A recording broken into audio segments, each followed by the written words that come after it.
Hello friends, welcome back to this channel. तो दोस्तों, इस वीडियो में हम एनटीपीसी लिमिटेड के लिए बातचीत करेंगे, लेकिन उससे पहले आपसे जल्दी से दो रिक्वेस्ट करना चाहूँगा। पहली रिक्वेस्ट कि अगर आप चैनल को फर्स्ट टाइम देख रहे हैं, सब्सक्राइब करके बेल आइकन को ज़रूर सेट कर लीजिएगा। उससे आपको वीडियोस की नोटिफिकेशन मिस नहीं होगी। और डीमेट अकाउंट या ट्रेडिंग अकाउंट अगर आपको ओपन कराना है, डिस्क्रिप्शन बॉक्स में लिंक आपको मिल जाएगा।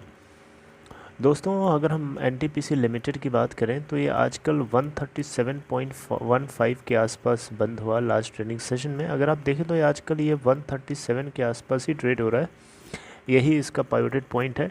अगर हम बात करें इस कंपनी के मार्केट कैप की, तो आज की डेट में 1,32,989 करोड़ रुपए है, लगभग 1,33,000 करोड़ रुपए।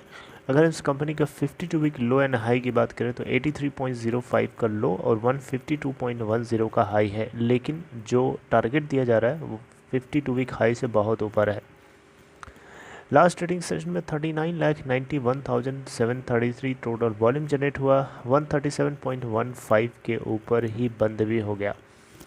दोस्तों, लास्ट ट्रेडिंग सेशन के डिलीवरी स्टेटस की अगर आप बात करें तो मैं आपको बताना चाहूँगा लास्ट के कई दिनों से लास्ट दिन क्या हुआ वो भी देख लीजिए। दोस्तों, 15 नवंबर को 38.4% की डिलीवरी उठाई गई, 12 नवंबर को 53.7%, उससे पहले 11 नवंबर को 61.7%। तो इस तरीके से डिलीवरी स्टेटस आपके सामने है।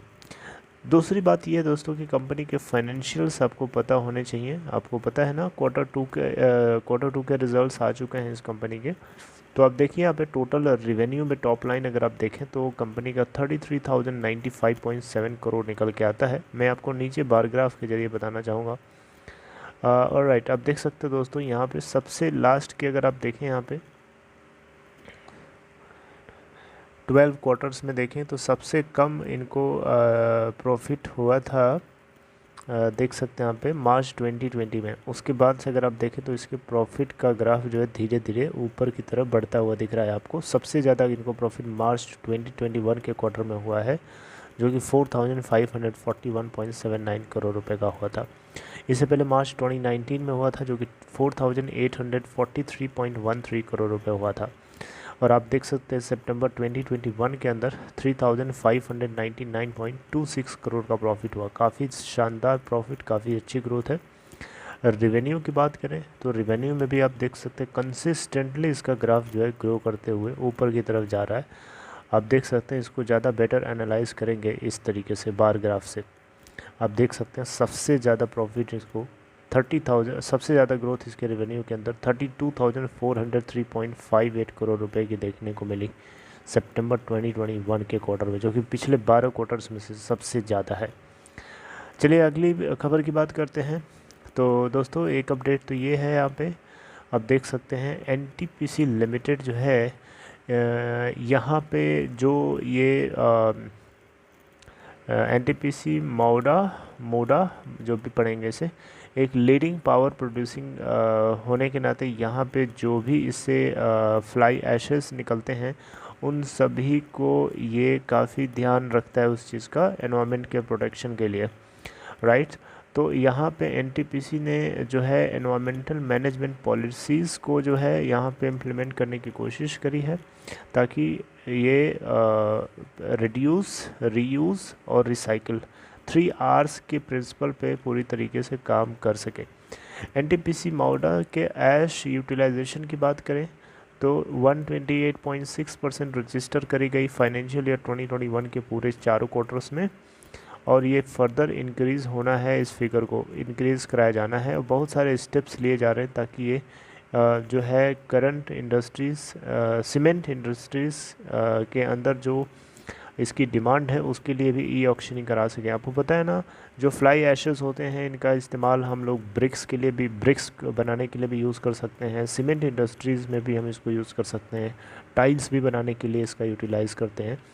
तो यहाँ पे जो है जो ऐश निकलती है इनके पावर जो फर्नेस है जहाँ पे कोल को जलाया जाता है, तो वहाँ से बाई प्रोडक्ट है इसका ऐश। तो उसको एटमॉस्फेयर में ये एनवायरमेंटल कंसर्न होने की वजह से जो है इसको रिलीज़ नहीं करते, बल्कि उसको स्टोर करके यूटिलाइज़ करते हैं। आप पूरे फाइनेंशियल ईयर 2021 का डेटा चेक करें तो 3 लाख मेट्रिक टन्स की ऐश को इन्होंने प्रोड्यूस किया और ये सीमेंट मैन्युफैक्चरिंग इंडस्ट्रीज़ के यूटिलाइजेशन के लिए सेंड कर दिया था। और आते हैं यहाँ पे तो 4 लाख मेट्रिक टन्स जो है ब्रिक मैन्युफैक्चरिंग के लिए भी यहाँ पे इन्होंने भेजा हुआ है ऑलरेडी। तो यहाँ पे देखें तो जो ऐश जनरेट हो रही है एनटीपीसी मौडा प्लांट से, उसको वेरियस यूज़र्स के यूटिलाइजेशन के लिए कंसिडर किया जा रहा है ताकि एडिशनल प्रोडक्ट्स जैसे कि fly ashes bricks, PPC cement, paver blocks etcetera को भी यहाँ पे जो है फोकस किया जा सके इन सभी के बनाने के लिए।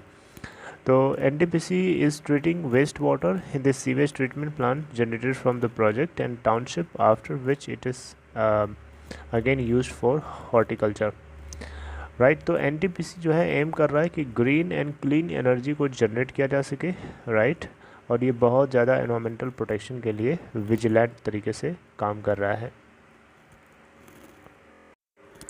इसके अलावा दोस्तों एक तीसरी अपडेट ये है कि एनटीपीसी लिमिटेड को लेकर के 180 रुपीज़ का टारगेट जो है एमके ग्लोबल की तरफ से दिया जा रहा है और ये आपको पता होना चाहिए। दोस्तों यहाँ पे आपको बताना चाहूँगा एमके ग्लोबल की तरफ से बाय कॉल रखी गई है एनटीपीसी लिमिटेड के लिए 180 रुपीज़ के टारगेट के आसपास। 138.70 का इसका सीएमपी है, लगभग आप देखें तो 137 के आसपास है, आप मोटा मोटा समझिए। इसका 1 ईयर का टारगेट है दोस्तों, टाइम पीरियड 1 साल का दिया गया है यहाँ पे। और अगर आप देखें तो बहुत सारे इन्वेस्टमेंट रेशनल्स हैं जो यहाँ पे कंसिडर किया जा रहा है, जैसे कि यहाँ पे जो है ESG यानी आप देख सकते हैं एनवायरनमेंट से जुड़े हुए कंसर्न्स हैं इस कंपनी के लिए, बहुत ज़्यादा ये उसके लिए विजिलेंट हैं ऑलरेडी। तो यहाँ पे अगर आप देखें तो कंपनी जो है यहाँ पे कंपनी के रिटर्न ऑन इक्विटी प्रोफाइल में इम्प्रूवमेंट होने के साथ साथ इसको री रेटिंग भी किया जा सकता है। और पास्ट 5 इयर्स में अगर आप देखें तो कंपनी ने जो है 1.1 times on and return on equity of लगभग 11% के आसपास से ट्रेड किया है। और यहाँ पे अगर आप देखें तो 12.5% के रिटर्न ऑन इक्विटी के साथ ये मूव करने की ताकत रखता है। री रेटिंग जो है यहाँ पे होना चाहिए। और इनकी तरफ से एमके ग्लोबल की तरफ से financial year 2022, financial year 2023, financial year 2024 EPS को इन्होंने 3 to 5% के आसपास कंसिडर करते हुए जो है यहाँ पे फैक्टर इन किया है और इन सभी से इन्होंने मेंटेन किया है buy call with target price of 180 rupees, right.